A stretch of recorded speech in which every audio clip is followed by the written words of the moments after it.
Tak já zdravím všechny fanoušky nových webových stránek kulturistika.cz.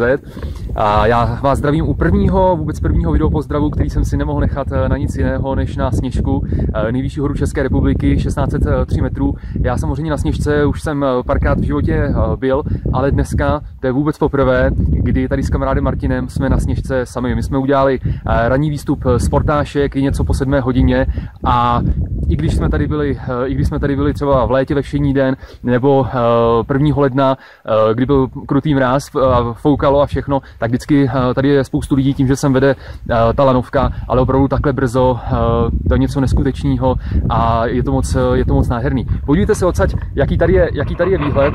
My jsme vycházeli tamhle s kamarádem Martinem, který určitě zamává. Jsme vycházeli tamhle z Portášek, které jsou vlastně ta bouda naproti Černé hoře. Tady pode mnou dole je Obřídůl, Pec pod Sněžkou, tam můžete vidět Studniční horu, Luční horu a celý ten hlavní hřeben Krkonoš, po kterém my se dneska vydáme, protože někde tamhle v dálce jsou sněžné jámy a pak za nimi Harrachov, cíl naší dnešní cesty. No a tady za mnou můžete vidět ty 3 hlavní budovy tady na Sněžce, tu polskou boudu, kde je meteorologická stanice, kapli a českou poštovnu.